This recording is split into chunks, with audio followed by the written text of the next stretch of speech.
on Sugar Spun Run, I'll be showing you how to make my favorite chocolate banana bread. Hey Sugar Spun Bakers, Sam here, and today I am so excited to be sharing another carefully tested, well-researched, and perfected recipe. This is an intensely chocolatey variation of my classic banana bread, and I think you are going to absolutely love this one.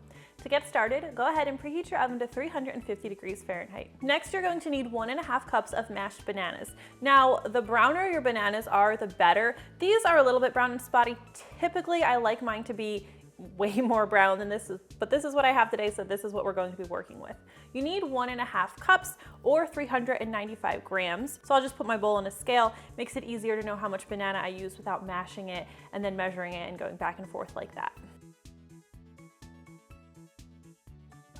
This is typically anywhere between 3 or 4 bananas. Mine are a little bit small today, so it looks like I need all 4.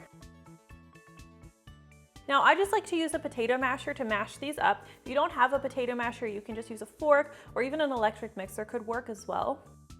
And once they're well mashed, we'll add our oil. We're using a 1/2 cup of canola oil today. We're also going to add 2/3 cup of sour cream. Mix those up a little bit. And we'll also add a 1/2 cup of granulated sugar and a 1/2 cup of firmly packed light brown sugar. Now stir everything together until these ingredients are nicely combined. If you still see a few small lumps of banana, that's totally fine. Now we're going to add 2 large eggs. Ideally, these should be at room temperature. And I just like to use a fork to lightly scramble them a little bit before I add them into the batter. We'll also add 2 teaspoons of vanilla extract, and we'll stir everything together until, once again, our ingredients are well incorporated. All right, now set this aside, and now in a separate bowl, we're going to combine 1.5 cups of all-purpose flour, 1/2 cup of natural unsweetened cocoa powder, 1.5 teaspoons of baking powder, a 1/2 teaspoon of baking soda, 3/4 teaspoon of table salt, and we'll whisk everything together until these ingredients are nicely combined. Now we'll add these into our banana mixture, and at this point I like to use a spatula to just gently fold everything together until it is, I'd say, about 50% combined.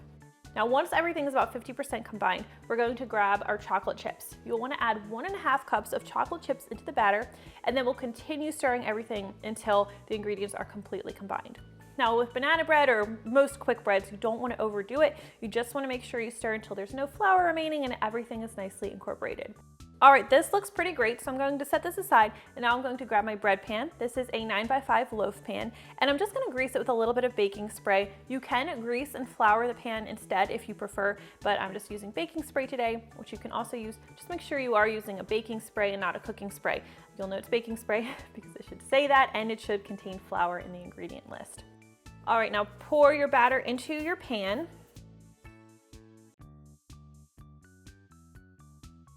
And I like to take a couple of extra chocolate chips and just scatter them over the top of the banana bread.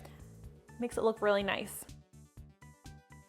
All right, now we'll take this over to our preheated oven where it's going to need to bake for about 65 to 75 minutes. Now a toothpick isn't going to be quite long enough to tell that your banana bread is baked all the way through, so I recommend using a wooden skewer, and you'll want to insert that all the way down into the thickest part, the center part of your chocolate banana bread. This should ideally come out with a few moist or fudgy chocolate crumbs. There should not be any wet batter on it. If it comes out completely clean, there is a chance that the banana bread is slightly overbaked, so take it out of the oven right away if that happens. All right, now we're going to let this cool for about 10 minutes in the pan, and then I like to use a butter knife just to loosen it from the pan.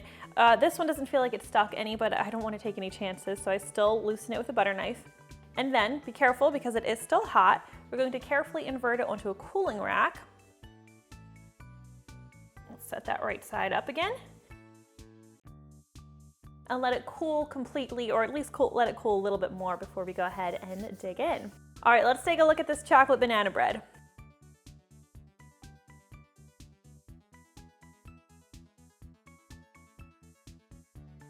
All right, and that is how you make this super moist, super chocolatey chocolate banana bread. I hope you guys enjoy today's recipe, and if you try this one out, please leave me a comment. I always love hearing from you. Thank you guys so much for watching, and I'll see you next time. Mm.